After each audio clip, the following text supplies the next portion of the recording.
Assalamualaikum warahmatullahi wabarakatuh.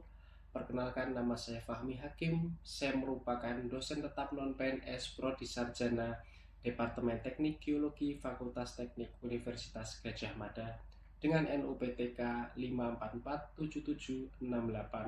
54477686691303003 dengan NIDN 001511190005. Saya salah satu pengampu mata kuliah Prodi Sarjana Kristalografi dan Mineralogi yang diselenggarakan di Departemen Teknik Geologi Fakultas Teknik Universitas Gadjah Mada. Video ini disusun sebagai bagian dari dokumen pernyataan diri dosen dalam unjuk kerja Tridharma Perguruan Tinggi, khususnya pada aspek pendidikan dalam rangka pengajuan sertifikasi dosen tahun 2025. Berikut video rekaman proses perkuliahan yang saya ampu, yaitu mata kuliah Kristalografi dan Mineralogi pertemuan ke-14 mengenai mineral biji. Semoga video micro teaching ini dapat memberikan gambaran bagi asesor mengenai proses perkuliahan yang saya ampu. Terima kasih. Wassalamualaikum warahmatullahi wabarakatuh.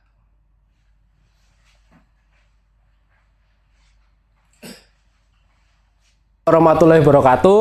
Jadi selamat siang Mas Mbak peserta mata kuliah Kristalografi dan Mineralogi. Mata kuliah ini diampu oleh beberapa dosen yang telah sebelumnya dipresentasikan juga oleh Bu Dewi, Pak Wahyu Sasongko, Pak Wayan, dan Pak Arif. Di sini saya akan melanjutkan pertemuan kita yang ke-14. Yang mana kalau Anda melihat di silabus perkuliahan ya, itu ada di RPKPS ya, file-filenya ada di Word itu ya, yang Anda sudah punya semuanya. Maka mata kuliah ini adalah mata kuliah yang sifatnya wajib ya, jadi bagi mahasiswa S1 Teknik Geologi Prodi Sarjana Teknik Geologi UGM ya. Nah, di sini mata kuliah ini kita selain untuk mempelajari kristal, kemudian mineral, kemudian asosiasi mineral dalam batuan, kemudian genesa mineral, tapi kita di sini juga mulai untuk akan sedikit menyinggung mengenai mineral ekonomi ya. Jadi di sini teman-teman ada yang tahu apa itu yang dimaksud dengan mineral ekonomi? Ada yang tahu? Sudah pernah mendengar belum? Mineral ekonomi. Oke, silakan Mas. Apa Mas? Sebutkan nama ya, karena ini nanti termasuk di sini itu saya juga melihat keaktifan dari Anda semua. Silakan. Izin jawab Bapak. Ya. Untuk mineral ekonomi itu adalah mineral yang dimana dia memiliki kandungan ekonomis di dalamnya untuk bisa dimanfaatkan dalam kehidupan, seperti mineral seperti pembawa emas, timah, dan juga mineral besi, oxide dan sebagainya Bapak, yang bisa dimanfaatkan untuk ekonomi di dunia ini. Oke, terima kasih ya Mas Bilal. Nanti saya coba untuk catat siapa saja yang aktif di sini. Jawabannya sudah sangat baik ya, tapi karena ini masih semester awal, ini sudah sangat baik. Tapi memang secara umum mineral ekonomi ini adalah mineral-mineral yang kemudian itu dia bisa diambil ya, ditambang, kemudian diolah, diekstraksi, kemudian satu kunci apa? Yaitu bisa diperdagangkan atau diperjualbelikan karena dia memiliki nilai ekonomis ya. Sedangkan kalau misalnya kita lihat di pinggir jalan ada mineral tertentu ya, misalnya batuan gitu ya, yang misalnya andesit gitu ya, Anda sudah mendapatkan mata kuliah geologi dasar ya. Jadi andesit sebagai contoh yang warnanya abu-abu itu. Nah, kalau dalam kondisi yang kecil seperti kerikil gitu, mungkin kita tidak bisa melihat nilai ekonominya. Tetapi saat jumlahnya itu menjadi banyak dan bisa digunakan sebagai pondasi misalnya atau material untuk pembangunan infrastruktur, maka nilainya menjadi ada ya. Ada juga mineral yang dengan ukuran yang sangat kecil tapi punya nilai yang sangat tinggi. Contohnya apa? Ada yang tahu di sini? Sebutkan 1, 2. Mbak? Emas ya, salah satunya emas. Kemudian yang lain? Ada lagi? Apa? Platina. Kemudian? Udah, oh ya. Bagaimana dengan itu? Perak? Perak termasuk ya, jadi walaupun kecil sekali dia punya nilai jual yang sangat tinggi. Nah itu termasuk mineral ekonomis ya, atau mineral ekonomi. Nah di sini kita akan mempelajari apa saja mineral ekonomi dan pemanfaatannya apa mineral ekonomi itu untuk kehidupan. Nah kalau kita kembali lagi ke file Word yang telah Anda miliki semuanya, itu Anda bisa melihat di CPL atau capaian pembelajaran lulusan dan CPMK, capaian pembelajaran mata kuliah, maka pertemuan kali ini mengenai mineral biji atau ore minerals itu termasuk kepada CPLB, di mana mahasiswa itu diharapkan mampu mengidentifikasi dan merumuskan permasalahan di bidang teknik geologi. Kemudian CPLB yang dimaksud di sini dia masuk ke dalam CPMK B4 yang mana mahasiswa diharapkan mampu untuk mengidentifikasi mineral-mineral biji dan juga aplikasi mineralogi dalam industri logam ya. Nah, penilaian pada pertemuan kali ini itu salah satunya adalah kuis. Nanti saya di akhir pertemuan ini akan memberikan sedikit kuis, dan tadi pertanyaan-pertanyaan singkat di antara slide itu juga termasuk dalam penilaian. Kemudian nanti pada UAS itu dengan bobot 40% dari keseluruhan mata kuliah ini dibagi dengan jumlah dosen yang mengampu dan total pertemuannya, sehingga harapannya Anda nanti bisa mendapatkan nilai maksimal dari mata kuliah ini di bagian ini gitu ya. Baik, kita juga sebelum untuk memulai materi itu perlu disampaikan apa saja referensi yang kita gunakan. Secara umum Bapak Ibu sebelum saya telah menjelaskan bahwa materi atau buku diktat yang kita gunakan adalah beberapa di antara ini ya. Ini sudah cukup tua materinya, bukunya juga sudah cukup lama, dan ini sudah cukup lengkap untuk mempelajari kristalografi dan mineralogi. Tetapi yang ingin saya tekankan adalah yang berwarna merah ini, karena kita mempelajari mineral biji sehingga ada dua kurang lebih buku diktat yang mungkin bisa Anda baca di perpustakaan, yaitu Marshall sebagai contohnya mineral atlas atau rob. Ini untuk menjelaskan mengenai pembentukan ore. Ini nanti juga Anda akan gunakan apabila nantinya Anda ingin mendalami bidang-bidang yang lebih spesifik seperti geologi ekonomi atau mineral deposit, maka ini buku yang cukup bagus untuk memulai itu. Kemudian sumber-sumber online itu sangat mudah dijumpai sekarang, yaitu sebagai contoh ada Mindat, kemudian Web Mineral. Dan juga nanti ada slide kuliah yang telah saya sampaikan akan kita bisa akses bersama-sama di Elok ya. Saya ini mohon maaf, kedepannya nanti Anda akan melihat dalam bahasa Inggris. Mengapa kita menggunakan teks bahasa Inggris? Karena kita berharap lulusan-lulusan teknik geologi, S1 teknik geologi UGM juga mampu untuk mampu untuk mengaplikasikan atau memahami bahasa Inggris, karena sejauh yang saya pahami sampai saat ini bahasa Inggris adalah bahasa utama dalam dunia ilmu pengetahuan.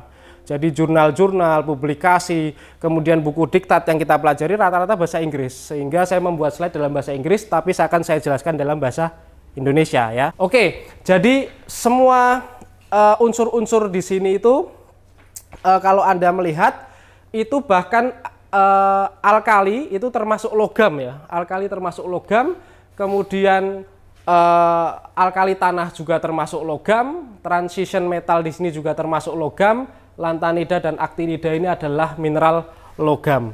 Kalau secara sifat fisiknya itu kita bisa lihat ini banyak sekali ya sifat fisiknya mineral logam itu ternyata, tetapi yang merah ini yang paling penting. Mineral logam itu dia memiliki kilap logam atau metallic luster ya. Jadi nanti di praktikum Anda juga akan mempelajari ini.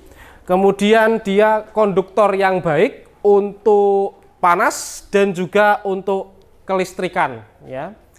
Dan dia bisa ditempa, juga memiliki densitas yang cukup tinggi ya, kecuali golongan alkali. Kalau kita bicara mengenai tadi judulnya adalah ore minerals atau mineral biji, maka kita juga bicara mengenai metallic minerals atau mineral logam. Secara kimiawi ya, mineral logam itu mineral yang mengandung elemen-elemen atau unsur logam ya. Jadi semuanya itu adalah mineral logam. Kemudian secara fisik mineral logam itu adalah mineral-mineral yang memiliki sifat-sifat fisik seperti yang telah saya sebutkan tadi pada slide sebelumnya. Nah, ini secara economic value atau secara nilai keekonomisan barulah muncul deskripsi atau sebutan mineral biji. Apa yang membedakan antara mineral logam dan biji? Gimana? Ini siapa? Mas siapa? Saya lupa namanya. Izin tanya Pak, saya Bilal Pak. Mas Bilal, oke, kamu sudah 2 kali ya Mas ya. Oke, apa yang membedakan? Mengapa ini disebut sebagai ore minerals atau mineral biji? Dari profitability-nya Pak, dari keekonomisannya. Oke, betul ya. Salah satunya adalah dari nilai ekonomisnya. Nilai ekonomis tadi apa? Jadi dia harus bisa ditambang dan juga bisa diekstrak dan juga diperjualbelikan dengan nilai ekonomis yang baik. Untuk ore mineral ini sendiri itu mungkin ada sekitar 300, tetapi mungkin hanya 100 yang punya nilai sangat penting, nilai ekonomis yang baik. Kemudian dari jumlah tersebut itu secara umum yang mudah untuk ditambang dan diekstraksi itu adalah sulfida dan sulfosalts ya. Ini sudah Anda pelajari pada pertemuan sebelumnya.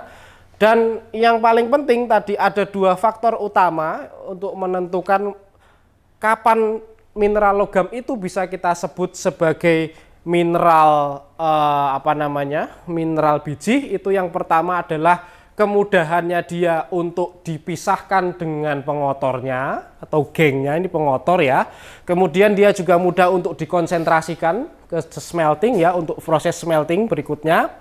Nah, proses-proses tadi itu contohnya ada magnetic separation, gravity separation, dan flotation. Ini nanti PR-nya saudara semua di sini untuk mengecek ya, apa yang dimaksud dengan magnetic separation, gravity separation, dan flotation. Kemudian yang kedua, yang paling penting adalah faktor pada saat proses ekstraksi atau peleburan. Maka apabila dia mudah untuk dileburkan dan dipisahkan dengan yang lain, maka ini adalah mineral biji yang baik ya.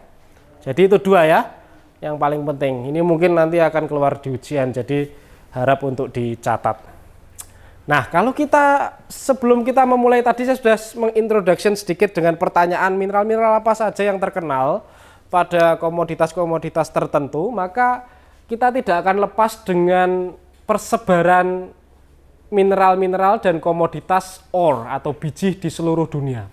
Kalau kita melihat biji besi ini yang sangat utama, itu ternyata ditambang dari 2 mineral yang paling utama. Tadi Mbak Dewi tadi sudah menjelaskan hematit ya, tadi Fe2O3 itu yang paling utama, dan juga magnetit ya.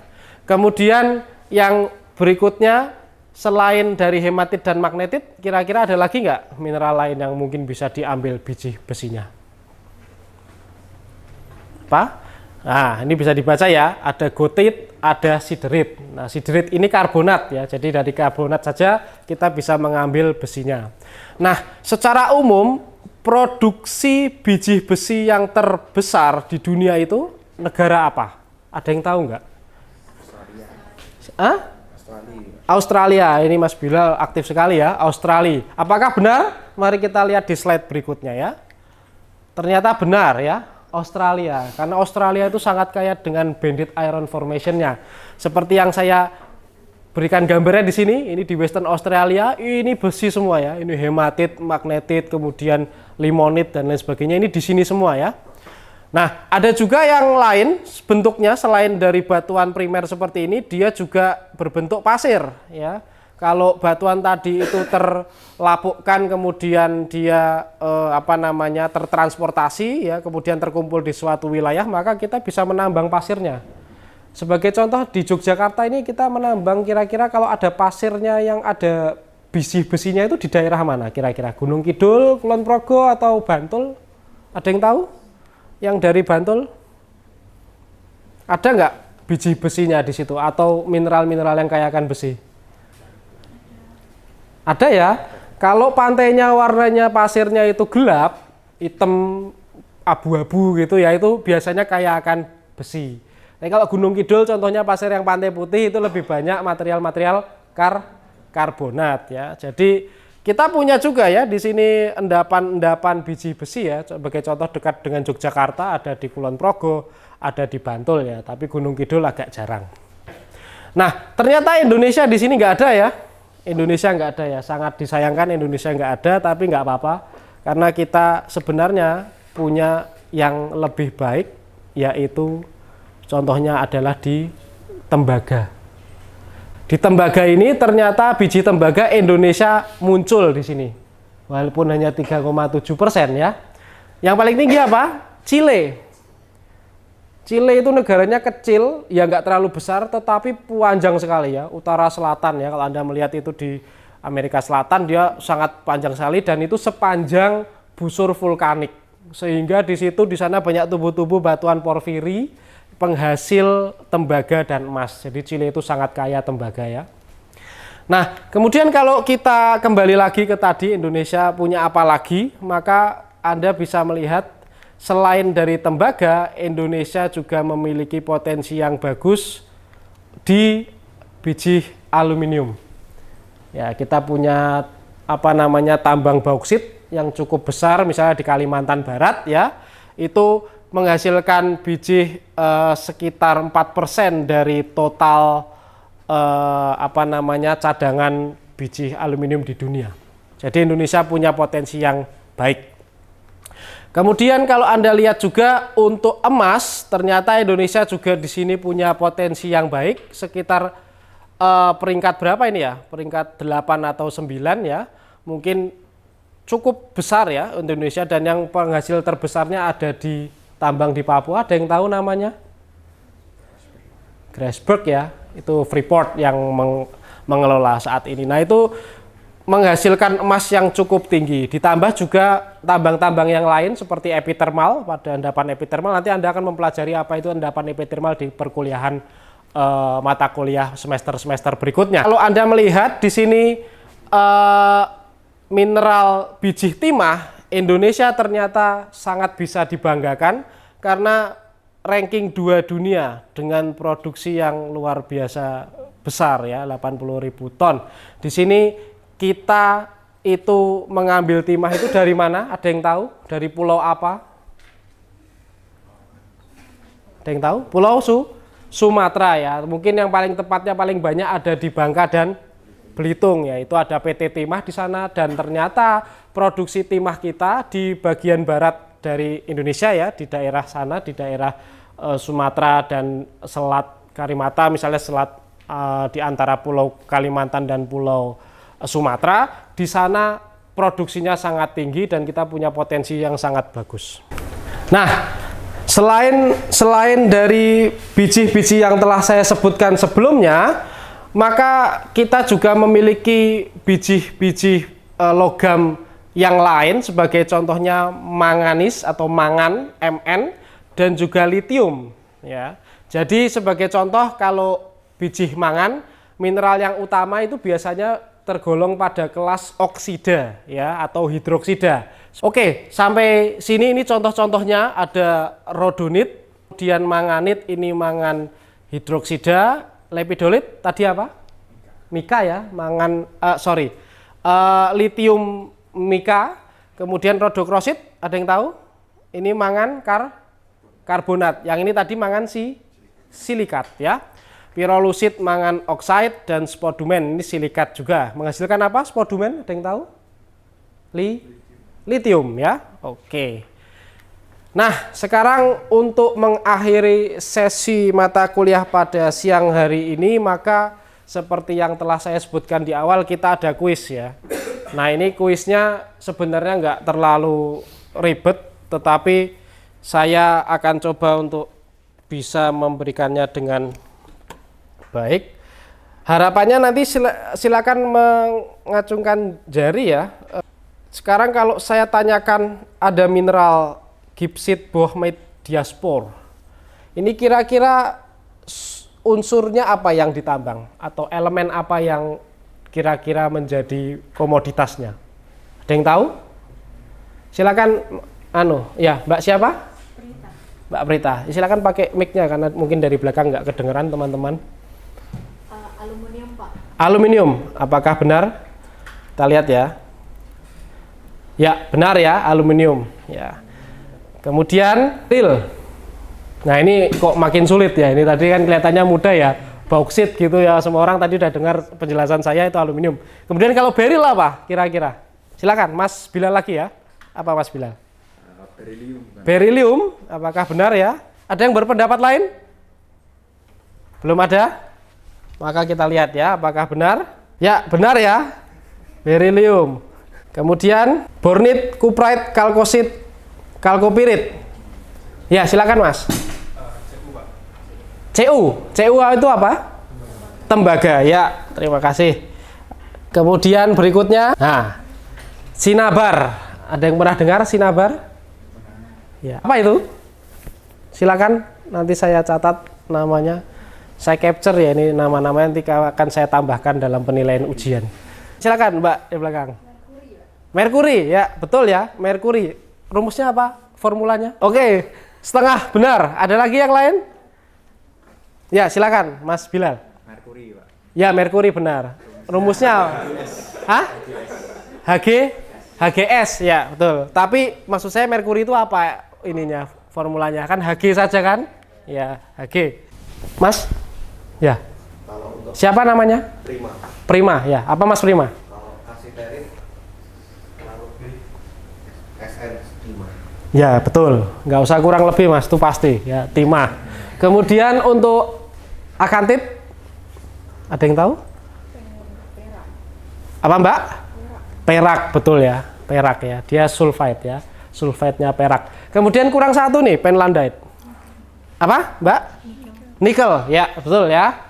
Jadi terima kasih sudah menjawab dengan benar. Semuanya benar ya.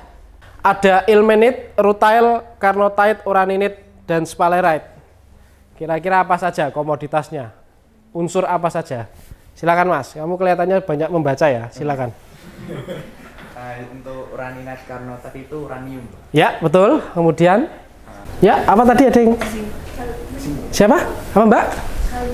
Kalium. Oh ya, masih belum tepat. Silakan. Titanium ya. Jadi FeTO3 ilmenite, rutil juga titanium oxide. Kemudian ada satu yang belum nih, sphalerite. Ini apa? Zinc. Bahasa Indonesia apa? Bahasa Indonesianya? Seng. Ya, kita harus tahu juga bahasa Indonesia ya. Bahasa Indonesianya seng. Apakah benar?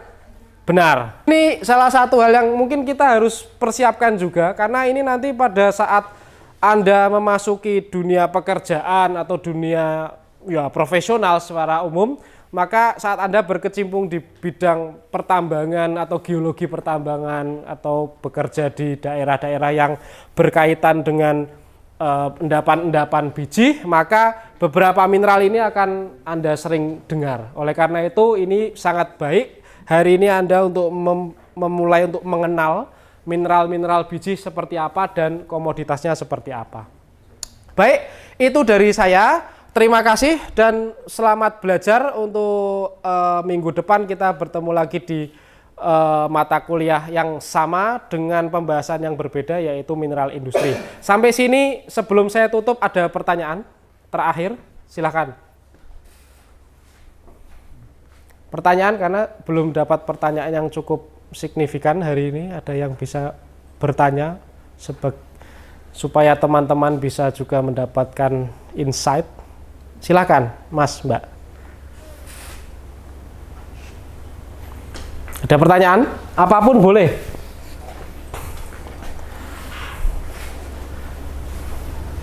Tidak ada? Tidak ada? Oke, kalau begitu, oh ada, oh ya silakan, Mas Bilal ini tampaknya sangat semangat ya. Kelihatannya bakal besok berkecimpung di dunia industri logam ini ya. Ya, silakan Mas Bilal. Izin tanya Pak, kan dari materi awal itu kan tentang logam ekonomis gitu Pak. Ya. Kira-kira itu apa yang mengatur dia itu sebagai sesuatu yang ekonomis gitu Pak? Dan juga apakah dari logam yang dulunya dianggap tidak ekonomis bisa ekonomis juga gitu Pak? Maksud saya apakah dia itu bersifat fleksibel dan sebagainya gitu. Terima kasih Pak. Pertanyaannya sangat bagus ya. Di era kita kemajuan teknologi ini, sebagai contoh ya, kita nggak usah terlalu jauh, kita setiap dari kita itu punya handphone ya. Kita punya handphone. Di handphone itu ada apa di dalamnya? Kira-kira yang mendukung dia supaya dia bisa bekerja atau dia bisa nyala itu ada apanya biasanya? Selain prosesor, LCD dan lain sebagainya, ada apa di situ? Baterai ya, baterai sebagai contoh. Nah, Anda mungkin semenjak Anda lahir, mungkin dari kecil hingga sekarang, mungkin Anda melihat perkembangan teknologi itu cepat sekali ya. Dari handphone itu dulu yang layarnya hanya hitam putih, monokrom, kemudian layarnya berwarna, hingga akhirnya sekarang layarnya itu bisa disentuh. Ya kan? Perkembangannya dalam 20 tahun terakhir itu sangat luar biasa, sangat luar biasa ekspansif ya. Nah, begitu juga dengan perkembangan baterai, karena dengan fitur-fitur HP yang semakin canggih maka dibutuhkan tenaga yang lebih kuat ya dari HP-nya, sehingga kalau mungkin HP zaman dulu 1 hari dicas habis, sekarang bisa bertahan 2 hari, misalnya bisa bertahan 3 hari dan lain sebagainya. Nah, sebagai contoh tadi, kenapa baterai? Contohnya adalah logam apa? Litium di situ, karena baterai kebanyakan lithium ion ya. Kalau Anda lihat di belakang HP itu, kalau sekarang susah dibuka ya, kalau HP-HP jadul kan bisa dibuka itu. Bisa dibuka, kemudian Anda lihat tulisannya Li ion itu, lithium ion. Maka perkembangan logam lithium sendiri ini dalam 20 tahun terakhir ini berubah secara signifikan. Ya, jadi mungkin sekitar 20 tahun yang lalu, 30 atau 40 tahun yang lalu, logam lithium ini tidak dilirik sama sekali karena tidak digunakan. Ya, tidak banyak digunakan ya. Tapi semenjak kita mulai adanya perkembangan teknologi seperti handphone, laptop, dan lain sebagainya, maka sebagai contoh lithium tadi, itu ternyata dibutuhkan sangat luar biasa banyak, sehingga permintaannya meningkat, ya, demand-nya meningkat, sehingga harganya pun menjadi melambung. Nah, jadi itu salah satu contoh ya, Mas Bilal. Ternyata mineral biji atau mineral industri itu dia harganya juga bisa fluktuatif ya. Kalau emas dari dulu stabil ya, selalu mengikuti perkembangan zaman dan secara umum sangat stabil ya, harganya, value-nya itu stabil. Jadi bukan harga tapi value-nya itu stabil. Tapi kalau mineral-mineral sebagai contoh seperti litium, kemudian titanium, sebagai contoh yang lain adalah unsur tanah jarang, itu sekarang digunakan dalam industri, berbagai macam industri, baterai, LCD, laptop, komputer, dan lain sebagainya.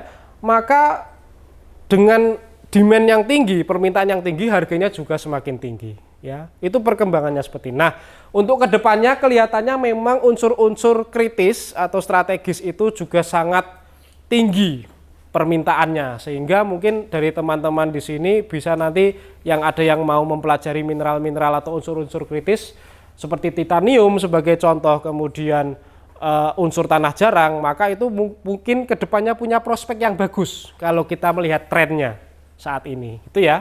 Jadi pertanyaan sangat bagus, ini saya sangat senang sekali ada pertanyaan ini karena sudah secara umum memiliki visi yang cukup bagus. Bahkan ke depan tuh kita sebagai sarjana teknik geologi itu kita juga harus menyiapkan kira-kira kita mau mengambil fokusnya kemana dan kira-kira lapangan kerjanya itu seperti apa. Nah, itu kita juga harus menyiapkan kira-kira kita perlu misalnya untuk mempelajari ini, itu, dan lain sebagainya. Diikuti juga sesuai perkembangan zaman ya. Waktu saya dulu kuliah, saya melihat bahwa dunia mineral itu juga cukup bagus, tapi pada saat saya lulus ternyata down.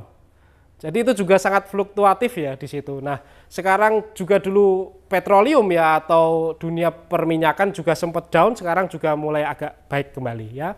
Tapi memang saya lihat itu fluktuatif, tapi yang penting adalah saudara semuanya siap dengan kondisi apapun. Sarjana teknik geologi tetap akan dibutuhkan dalam beberapa ratus tahun ke depan. Gitu ya. Itu yang bisa saya sampaikan. Mungkin Anda harus semakin semangat dalam belajar, persiapkan juga ini nanti untuk ujian dan lain sebagainya, dan jaga kesehatan. Itu dari saya. Terima kasih semuanya. Selamat sore. Wassalamualaikum warahmatullahi wabarakatuh. Terima kasih.